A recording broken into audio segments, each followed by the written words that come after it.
How you meet the challenges of today will to some extent influence your future life. Acquiring the skills required to address emotional wellness will provide you a basis of mental and emotional health. Emotional wellness has many facets. Put plainly, it's based on self-esteem, how you feel about yourself, and behavior that's appropriate and sound. Somebody who's emotionally fit, comprehends and adjusts to change, manages stress, has a confident self-concept, has the power to love and treasure others, can act independently to meet his or her own requirements. Everybody, including individuals who are emotionally fit, have troubles.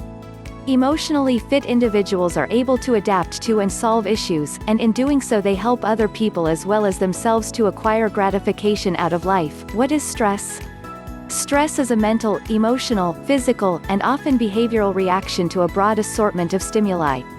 Different from popular belief, stress isn't inevitably induced by an acutely troubling event. The term really refers to requirements placed on you by day-to-day experiences that result in your body's energizing itself physiologically to meet those requirements. Stress isn't innately negative or positive. What ascertains whether an event, stressor, is negative or positive is your rendition. The meaning of this point is that you are able to command your view of events, though not inevitably the events themselves, and thereby control tension. Stress demands, whatever their value, start an arousal of the brain and body. That rousing, if drawn out, may tire out and hurt a person to the point of distress, dysfunction, and disease. Consider an analogy from physics and engineering. Stress in these fields entails strain or pressure put on a system. With some tension, the system adapts or alters somewhat, occasionally getting stronger. With more stress, the system gets to the point where it will break. Humankind reacts likewise. Tension is an unavoidable component of living. To be alive is to go through the joys and thwarting of stress. Some stress is beneficial for us, the alleged spice of life. Other stress, like a poor grade on a test, may be either adverse, if you see it in a purely negative way, or a value, if it serves as a motivator for you to acquire more beneficial study habits. Since tension is unavoidable, it's crucial to learn to live with it and make it work for you. A lot of individuals erroneously believe it's a sign of weakness or failure to accept that they experience stress. Issues arise when we don't realize that tension is inducing common difficulties and that it may successfully be handled. Does everybody respond to tension the same way? There are big individual fluctuations in how individuals comprehend and react to stress. A few individuals seem to flourish on deadlines, other people get nervous. How the body and brain respond to a given stressor is different for each individual. A bit much stress, however, understandably results in too much stimulation and eventual dysfunction. Tension is more than an obscure incident. It's the product of a lot of facets of your lifestyle and surroundings. To cut down or handle stress and its possibly damaging effects, you are able to alter numerous aspects of your lifestyle. You are able to do this by acquiring methods to reduce external stress, to handle your own inner causes of stress, and to manage acute stress. What are the perils of not curbing stress? Persistent stress puts a weight on the body and the brain that may result in your not doing your best. If the tension goes unrecognized and dissonant, it may wear you out and induce assorted physical and emotional symptoms that you might blame on other origins.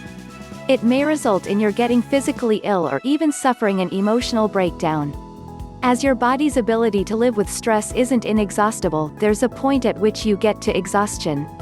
If your body can't do away with stress or handle it in a favorable way, the system is overcharged and exhaustion is inevitable. If you go through a stressor, whether it's the physical stress of being stuck in a snowstorm or the emotional tension of breaking up with a close acquaintance, your body unconsciously starts an involved set of physiological reactions called the fight or flight response. Our physiology hasn't changed much since prehistoric times, so the body's nervous system and hormones mechanically gear up to combat or take flight the nearing peril, although combat or taking flight isn't a valuable reaction to most sorts of stress encountered nowadays. If the body isn't able to dismiss the energy developed by this, or if tension carries on past the initial stage, you move into the resistance stage. Your brain and body stay energized by stress. At this stage, you might distinguish stress and its consequent emotional and physical stimulation, but you might not associate it to physical sickness or emotional shifts. We adjust and get used to the state of stimulation to the extent that it no more feels strange. As our minds and bodies are so adaptable, hyperarousal isn't acknowledged to cut down physiological tension. Be cognizant of your own biorhythms. For instance, what hour you're most alert, interested, and active. Most of us recognize instinctively whether we're night individuals or morning individuals.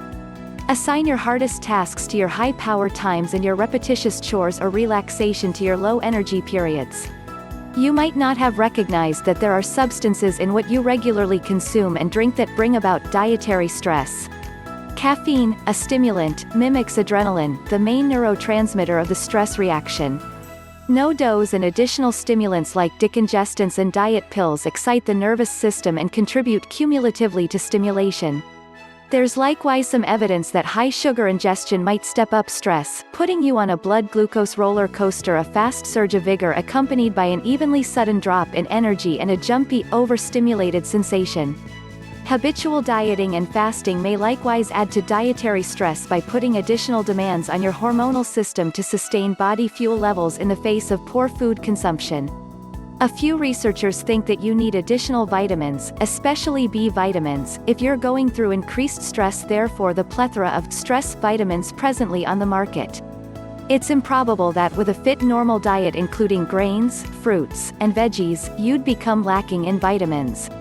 But, as insurance against vitamin deficiency, you might want to take a vitamin supplement, one that doesn't surpass 100% of the advocated daily allowance. Exercising is an effective way of bringing out the energy generated by stress, which is far fitter than letting it develop inside and produce uncomfortable pressure.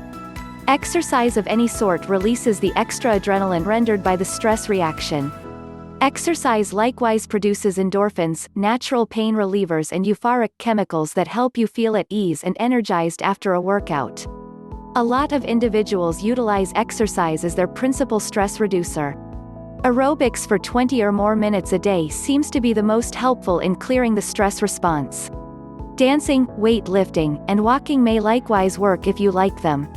Breathing processes and exercises have been utilized for centuries to quiet and center the body. When you're under stress, your breathing tends to get shallow and your muscles tighten up. At such times, you frequently utilize only the upper one-third of the chest muscles and a few neck muscles to breathe with. By breathing deep from your diaphragm, you lessen muscle tension and reduce body stimulation.